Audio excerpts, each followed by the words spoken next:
And we are back on another blah blah blah blah blah blah. We are back on another episode of El Sampler Pod. This is your boy JJ, and we got Javi over there.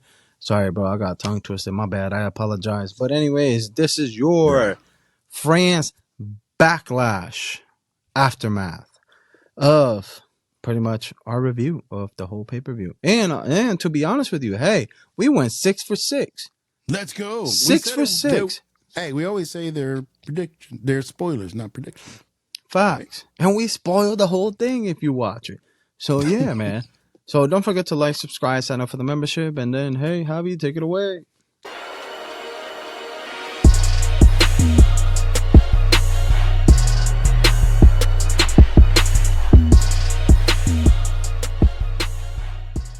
All right.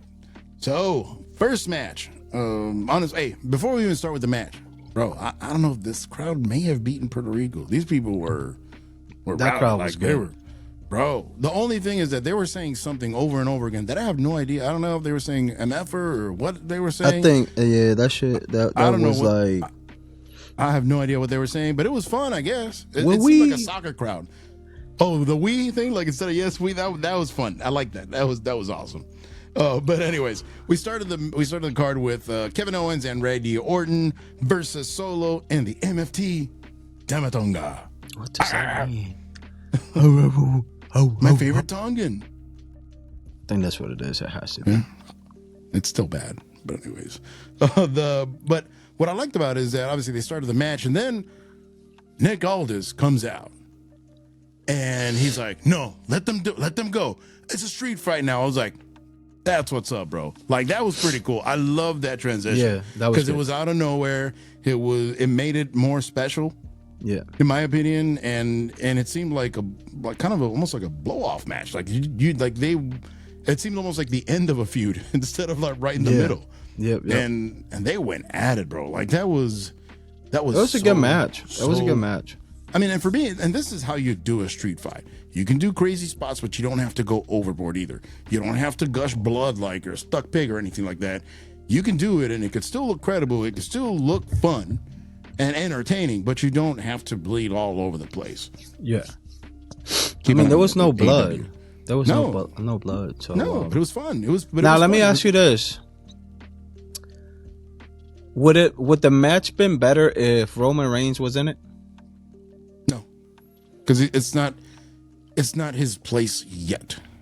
Okay. I mean, in terms of in ring, yeah. If you change Solo for Roman, yes, it's going to be better because Roman is a better storyteller. He is a better wrestler.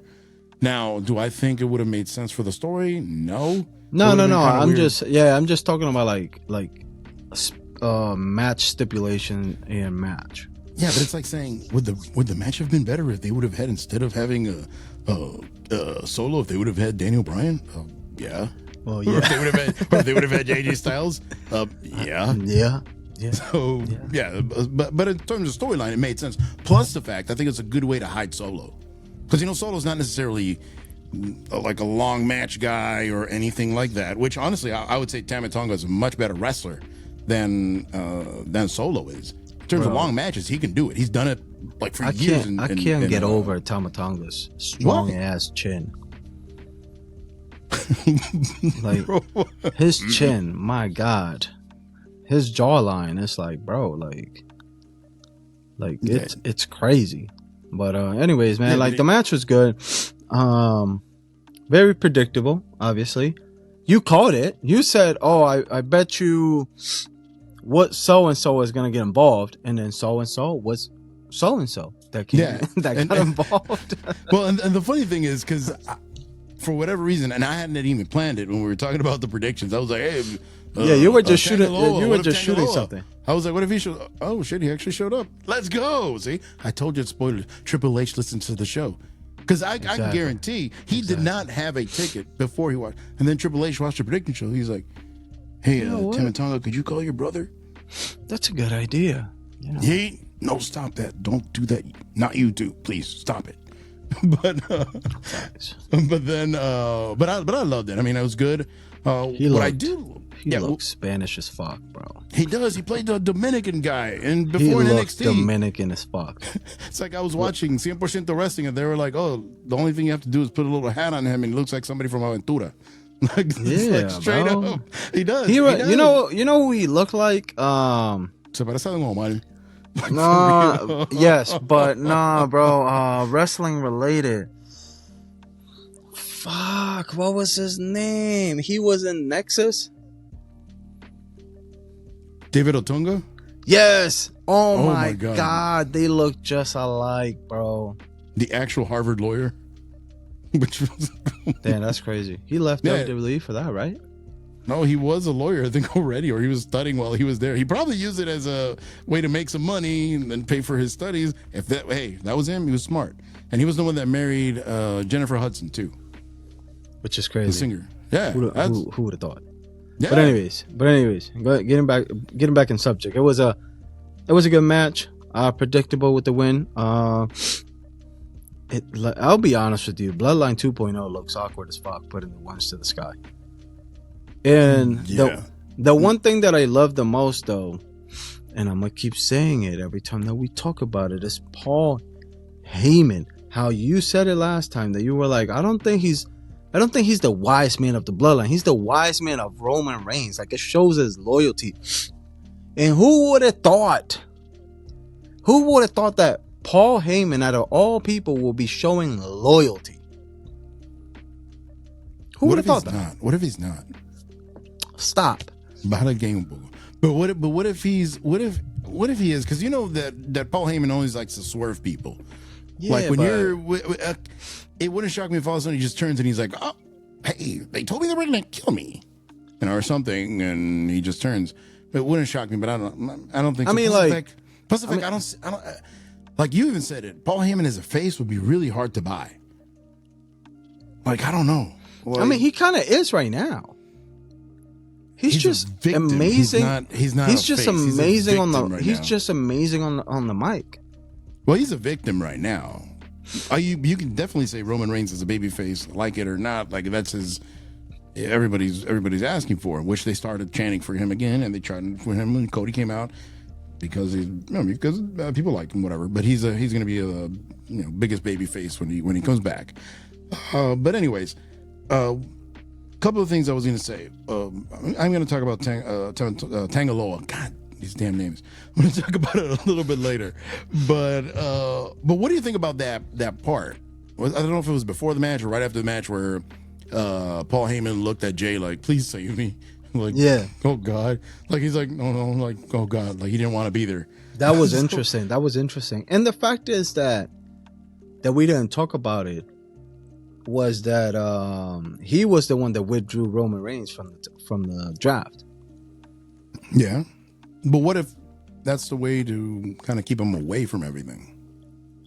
I mean, which is good, granted. Yeah, but I'm not sure if it's I'm obviously for real. But in terms of storyline, is he doing it for Roman Reigns' good, or is he doing it because he's going to turn on him? That's the question. Because it's Paul Heyman. Granted, seeing what Triple H has done so far. He likes doing predictable, logical things, right? Which is because almost everything that we've seen, even the whole Cody thing, which we didn't agree with him being champion, but you could see it from a mile away. Like, that's what they were setting up, right? Everything made sense, right? The whole thing with The Rock, we know that wasn't, Rock said, oh, it was planned. No, it wasn't planned, bro. Like, Triple H takes too much time to do that. It ends up being that Rock wanted to get in, and so he gets in because he's The Rock, right? But it ended up being a happy accident because Rock was amazing as the final boss. But at the end of the day, it was just that. The final boss. Yeah. Mama Rhodes. But but that was but I think that was you have to do with a thick Samoan accent. Mama Rhodes. Sorry, I can't. But because he would be talking to you. He's like, "Yeah, I went to McDonald's and Mama Rhodes." You're like, what does he do? Why does he have to put so much emphasis on it? But anyways, I think I like it because we know where the story's going. We know that they're going to end up the original three, kind of like, I guess, like NWO or whatever it is. That's why I don't think that Paul Heyman is going to betray him. I love that. But what if Paul Heyman goes with The Rock instead of going with Roman? That would be interesting. It would That be would be interesting, really but interesting. I think he's loyal, bro. He's not. Bro, he's not loyal to his parents. So he's not gonna be loyal to Roman. He shouted out his mom like at the thing. I know, and he probably betrayed her right after. Stop. He's betrayed everybody. I think he's betrayed everybody. I know, but I think in real life and in character, he's betrayed literally everybody. A man can change, all right, and I believe he has changed, especially for Roman Reigns. I don't know. I don't think you could teach an old dog new tricks like that. I don't think he's gonna betray him. And if he does, I'll give you $10. No, but I'll make your next bet on me. I'll take that because I haven't bet anything, so I'm in. Yeah. Your next sports bet is gonna be on me. I'll that's cool. But I like because it's already showing you that that's gonna happen at some point. Or Paul Heyman being on one side or whatever it is, but at least that they're gonna go back. Because Jay does not hate his brother. He does not hate his cousin. He just doesn't like what they did, but he's not against them. Like he still he still sees Roman as his tribal chief. You imagine that you see Jay Uso coming out with his music and then everybody's like going like this. And then I don't know where you just see Roman doing this. It's like, I'm gonna be like, no, Roman. And then all of a sudden he catches himself. He's like, wait. No yeet. No yeet. But I think it's interesting. But going back Team to Hell No vibes.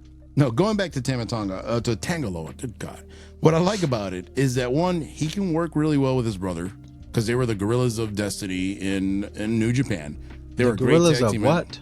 Of Destiny, God. It was a really cool name. It was a real cool name. I liked it. Gorillas of Destiny. Yes. I think it was pretty cool. And then they were part of the Bullet Club. Especially Tamatonga was one of the first guys in Bullet Club. It's not like the Young Bucks or none of these bums. He was actually one of the first guys in there when AJ Styles was around and Finn Balor. That was cool. Also, like I said, they right off the bat, they already have something to do after the whole Bloodline thing is over. Because they can stay together as a tag team, just as a regular tag team. And we will have that match eventually of the Usos against Gorillas of Destiny, which is something that nobody ever thought was going to happen. It's kind of a dream match, a low-key dream match, which is like, wait a minute. The best tag team from New Japan against the best tag team from WWE. You better have it on WrestleMania, bro. Yeah. But headline night 1 for the champions. No, they're going to have it on a Japanese PLE, so you can get 8 stars.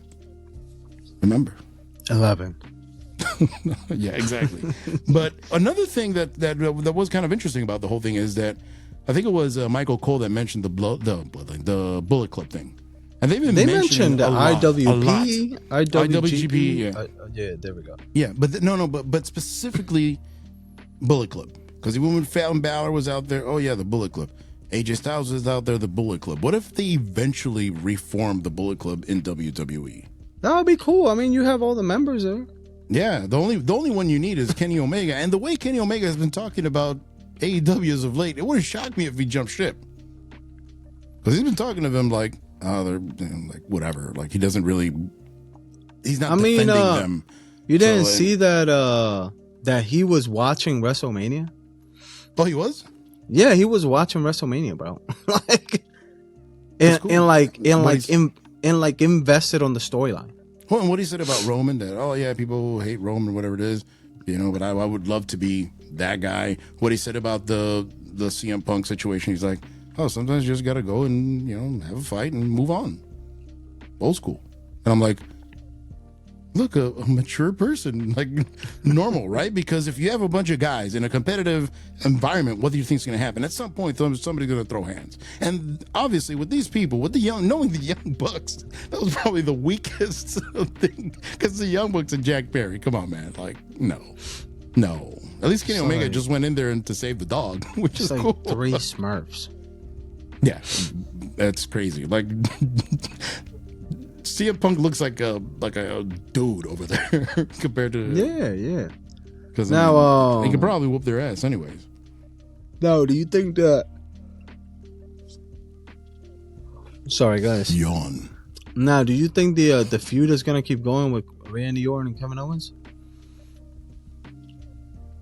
I think it makes sense maybe to have them individually once in a while, but I think they're just the appetizer for the real feud, which is going to be the family against each other, the actual bloodline civil war. That's what I think is going to happen. Because before they used to say, "Oh, they had the bloodline civil war," and I even said that. I haven't thought so, but it wasn't. It really wasn't, because you didn't have two factions. It was just one faction, and there were only 2 or 3 guys. It wasn't like it wasn't like 5 guys against 5. That's different. Hey, it was just like the same 4 guys. All we need is a bloodline civil war in War Games, and then you're gonna have Sami Zayn join the OG bloodline. Actually, you may need KO also, because I forgot about someone. Who? Hikuleo. Watch him bring that dude over here. Oh my god. He's like 6'8". He doesn't even have to wrestle. All he has to do is show up. He's a big dude, like a big Tongan. It's like, I mean, like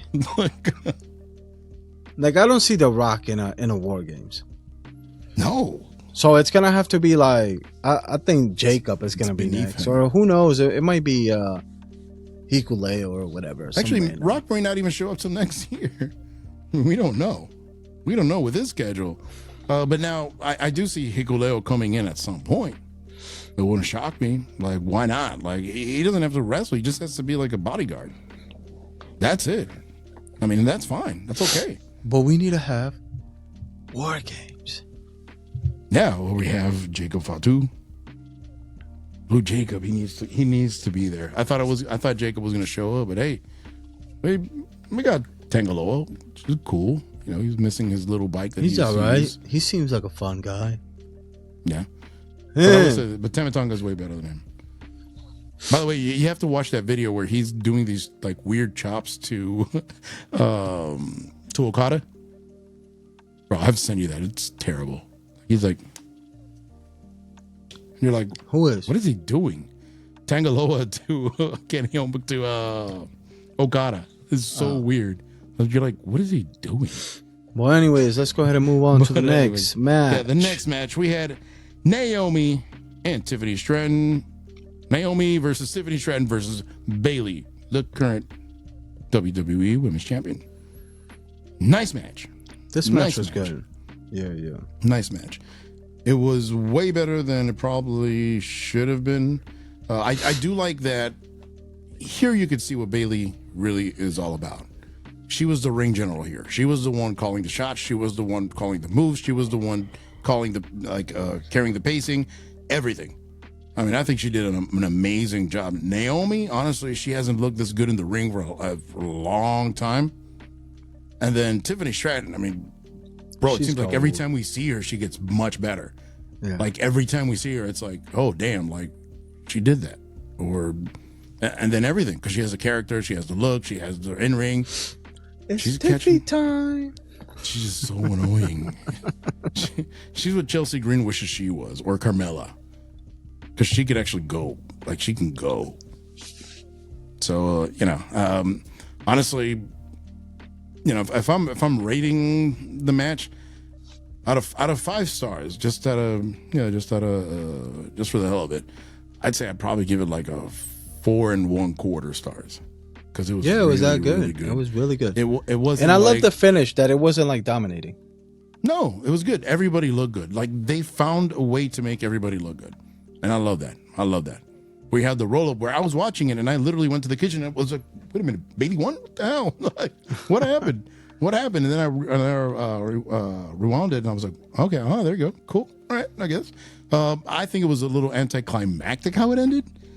It made sense, but it was like, wait a minute, you just ended? Like, it almost seems like, you just cut the video right in the middle.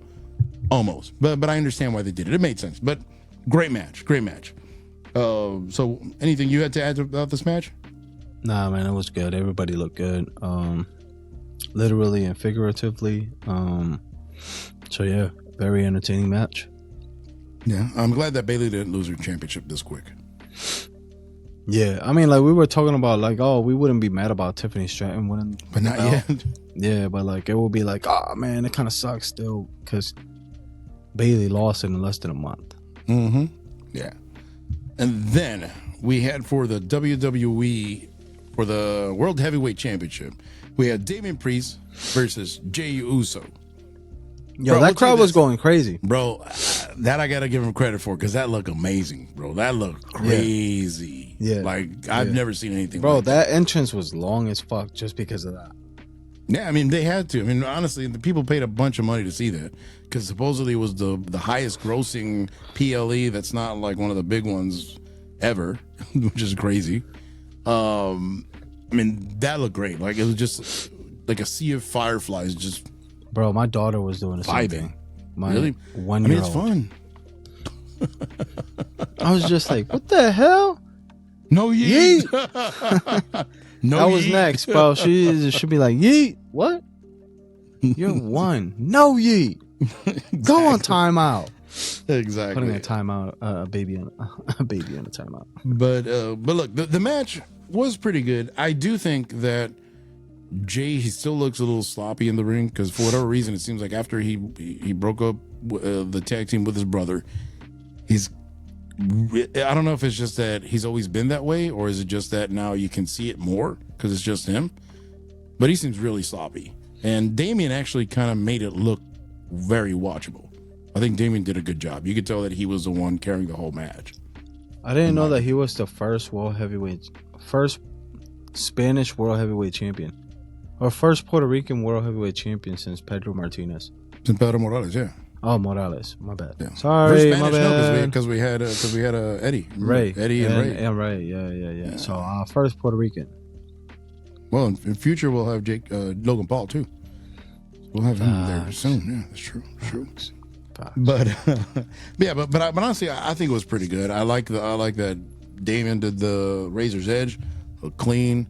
That choke slam, whatever it's called, he calls it South of Heaven from the third rope. That looked cool. It looked like it hurt.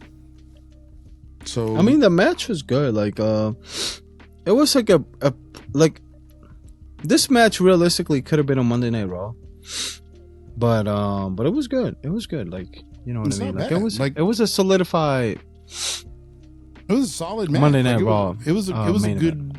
Yeah, it was a good. Like if I'm gonna give it a star rating out of 5, I'd probably give it like a 3 3.75, or maybe a borderline 4. But I'd say at least 3 3/4 would be fine. And it was good. I like that Damian looked pretty strong. Now, what do you think about that part where the guys from Damage Control from Judgment Day come out to help Damian, and Damian's like all pissed. He doesn't want them kicking Jay's ass, blah blah blah. I mean, I think he's trying to be like, hey, like I'm a strong champion, like I don't need you guys. They just helped him win. So it's like they did. So it's like, I don't know. It almost seems like a babyface move. Like, no, don't do that. I mean, I think it kind of sucks. Like it seems like we're getting a lot of baby faces. Yep. Well, I remember Seth's out. So you need somebody to take his place. I know, but I don't like having too many baby faces. It just kind of like makes it boring. Well, Drew's a heel, but you could always have guys that are like CM Punk that can be a face but with an edge. Like they're kind of tweeners. You know, their heel persona doesn't change that much compared to their babyface persona.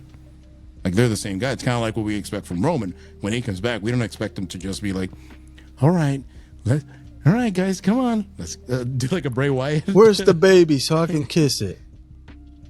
Where's the baby? It's like, bro, stop it. Before he kisses the baby, acknowledge me. So you see the little baby. The real going like this, and he's like, no, it's like this. The real tribal chief. No ye. Yeah, but I don't know. Yeah, I think it was really good. The other thing is that I do think that they gave him a lot of time. This pay-per-view was way better than it had any business being. Yeah, and I think they may have found some magic. It like I've heard even some other people say that it's almost like the old format of NXT pay-per-views, where it was like only a few matches, but they would be bangers. Like all of the matches would be really good. Yeah. You know what? And that's I'm not opposed to that. I'm really not opposed to that, because you're literally made from 5 matches that shouldn't have been any good. No story. Most of them had no story or anything. They actually made sense. It was cool. Yeah. But then you had the Kabuki Warriors against Bianca Belair and Jade Cargill for the Women's Tag Team Championship. Another match that honestly was really good. Yeah, I enjoyed it. And we got with the spoiler, right? We spoiled it. Yeah, I mean, come on, that was the easiest one of all the matches. Yeah, definitely. Yeah, but I mean, the match was pretty good. I did like that it wasn't just a clean, easy win for Bianca and Jade. They were able to. They stood there. They wrestled for a long time. They had to struggle a little bit against the champions, which is good too, because you didn't bury the Kabuki Warriors. It just seems like these two were just overwhelming, because they look like superheroes. Both of them look like literally ripped off a page of a comic book. Yeah, like they looked incredible. That was actually really good. The part that I didn't like was, I don't know if you noticed that botch from the referee, where Kyrie's in there and he's like, "No, you're not legal. You're not the legal one." It's like it confused the heck out of everybody. They just stood there like, "What's going on? Who's the legal one?" Yeah. Well, and you could tell that Jade Cargill, obviously she's new, so she still hasn't developed that those improvisational skills. Like she couldn't improv like the other ones can, right? So she was standing there like literally, you could tell that it literally messed up her timing a lot. Like it made her self-conscious. It gave her time to think, and I didn't like that. I honestly did not like it. It wasn't fair for her. No, she didn't get a fair shot because of this moron. But she made it up for that finish, that nice move at the end. So yeah, that was good. That's insane. What was crazier? Kyrie's move, Kyrie Irving's move against PJ Tucker, or Jade Cargill's move, because they were both insane. I still gotta go with Kyrie, because Kyrie's was unpredictable. Well, Jade's not unpredictable. It was not scripted. That's what it is. Well, but even Jade's, like, for that to work. Well, but I think it was Kyrie saying too, because if it would have been Asuka, I don't think she would have been able to pull that off. Nah, bro. Like Kyrie Sane is like 90 pounds. Yeah, so it was easy. They knew what they were doing. But yeah, equally though. Yeah. But I think it was great. I think it was really, really good. I give this match out of 5 stars. Like, honestly, you know what? I give it a 4.25. 4.25. You're giving these out too nice, bro. Because it honestly, it was way better than my expectations. I'm gonna give it a 3.75. That's fine. It's close enough. So it's a 4, basically. Yeah, whatever. And then we had your main event, the American Dream, the American Nightmare, the undisputed WWE World Heavyweight Champion, which I don't know why it's undisputed, because there's 2 championships, but that's fine. Cody Rhodes versus the phenomenal one, AJ Styles. What you think about this one? None. They don't want. I want his old music back so bad. I actually listened to it because it came out on Apple Music, and it's not that good. It starts up good, but then it's just like I don't know. It's like his old one was a vibe. This one isn't. Yeah. The old one was good. Mm-hmm. So, what do you think about this one? Did you like it? Yeah, it was a good match. Like, what else do you expect? It's AJ Styles, and then Cody Rhodes is not bad in ring. No, Cody Rhodes is great. Yeah, we don't like him because of his character, his bullshit. But he's great in the ring. I mean, in the ring, but he's good in the ring. I mean, like, his dad was one of the good. Like, he was really good in the ring. Yeah. So like. It was a good match. It was a good match. It was a good match. Some people were saying like, "Oh, this is the instant classic." Blah blah blah. No. I don't think it was all that. It was a good match. Like, it was a good match. Like, I'm not being a hater or anything, but like I don't see it being an instant classic. Why? Because the instant classic match is whenever you get the match that you don't know who's gonna win. This was super predictable. This one, we knew that Cody was gonna win from like the moment that they said AJ Styles is gonna face him, and it's like pretty much. Well, first of all, we found out like 2 weeks ago, so let's just start with true. that. But you're just like literally spoon feeding Cody Rhodes a bunch of people, like a bunch of washed up people, like you know what I mean. Now we'll tell you this. I think it was the perfect guy to make Cody Rhodes look credible. Yes, definitely. At least in the ring, because it's AJ Styles. He can take an L. It's fine. But AJ Styles, we know that he is technically better than Cody. Right? And you know what made him what made him look good too? What? It's the fact that you didn't have a mic battle. You didn't have any promos being cut. Neither of them are great on the mic. Exactly. Anyways. Exactly. So like you didn't have anything. Yeah. So you didn't really have anything going on. So like the storyline was just like meh. So you know what I mean? So like it was a good match. I don't see it as an instant classic. I would give it like a 3.5 out of 5. Just because it was so predictable. Like we knew that was what was gonna happen. You know what I mean? Well, honestly, I would have to give it, because I know some people were even saying, "Oh yeah, it's better than the Daniel Bryan and Will Ospreay match." No, in ring, no, not even close, not even close, not even close. Because I mean, if you're gonna say, and not even storyline, because there was no story here either. So they're on a level playing field. Yeah, that other one was a superior match. Period. Like I don't care what anybody says, it is a better match. But now, you know, if we're judging by that being technically the best match we've seen in the ring this year, this one maybe 1 or 2 notches below it. So if I was giving it a score, I'd probably give it like, I'm almost daring to give it a 4.5, because I honestly think the Bryan and Ospreay match to me is a 4.75, maybe a 5, because there's no match that'll be perfect. So there's no reason, if you have a 5-star scale, there's no reason why you should go over it, because that makes no sense.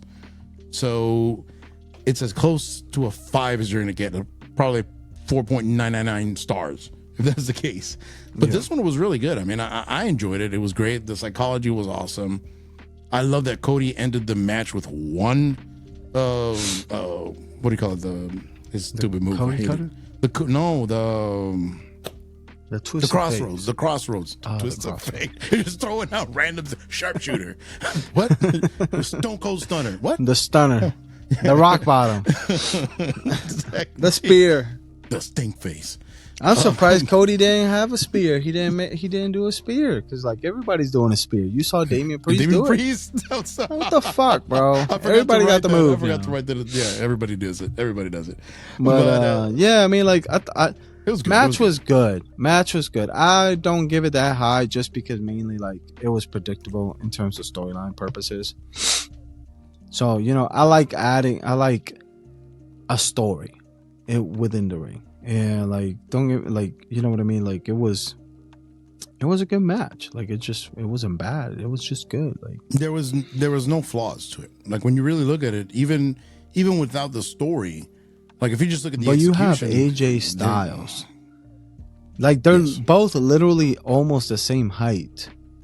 Yeah, almost the same weight. So that helps a lot, especially in ring. You know what I mean? Like whenever you have somebody that's bigger than you, it's like But they were basically the same guy. Yeah, unless it's Roman, because Roman can work as a big guy. But the same thing that happened with Daniel Bryan and AJ Styles. Because at that time, AJ Styles wasn't as swole as he is right now. So they were both kind of the same size too. And they did magic. Like their stuff were clinics on how to have a wrestling match. So it was kind of that vibe, I think. Like that kind of vibe. Where there's not really a story. It's just a matter of, they did a little tournament so they can get from point A to point B to give Cody something to do. But I'm glad at least it wasn't LA Knight. They didn't feed him to, because LA Knight, I mean, the guy, bad enough with, he hasn't recovered from the whole Roman fiasco. So with this, it's going to be, would have been even worse. It's crazy because Cody. LA Knight was having that feud with AJ Styles, and AJ Styles came out to be like the guy that is wrestling for the World Heavyweight Championship. It was a better choice, honestly. Yeah. So he can do a lot more. But yeah, man, like everybody was hyping up the match. It's like, hey, like the match was good, but it's like realistically, like like our boy Brandon said, and I'm gonna quote him. Cody Rhodes is like the Taylor Swift of WWE. Yeah, He's already annoying, but then because of his fans, it makes him more annoying. So realistically, that's what it is. Which instead of us giving him his flowers, it's more like, oh God, we don't want to see him anymore. Yeah, which he should, because he worked his butt off. Yeah, like to get where he's at. I mean, bro, not a lot of people have done that. Yeah, bro, and it's like, and it's crazy because his fan base. It just seems like y'all don't even know what to argue about. Like you get into an argument, and they have nothing to say. They just throw random shit. It's like, what are you talking about? Yeah, but it's like fine. the dude that I was talking to you about. but on Facebook, buddy has to learn. Well, first of all, he has to learn grammar. I mean, it's called language. So, because I don't care what language you're speaking, there's periods, there's commas in most languages, right? He said Cody Rhodes has been a guy since 2022. No, wait, sorry, you didn't say it right. Over Roman Reigns. No, what? Yeah, he would have said Cody Rhodes is over 2022 over Roman Reigns, and you're like, what? I'm reading it and I'm getting tired. I'm like, bro, you do realize that Roman won the belt in 2020, bro? Like, what are you talking about? And it's and you know the funny part is it's like, bro, it's predetermined. Facts. He's not gonna show up at your house and bring you a gift. Facts. But anyways, man, let's go ahead and leave it there. Keep my mouth breathing. I need to get to sleep. I know, I can see that. But anyways, all right, guys. So as always, thank you for watching again. Remember to like, subscribe. Peace. Deuces.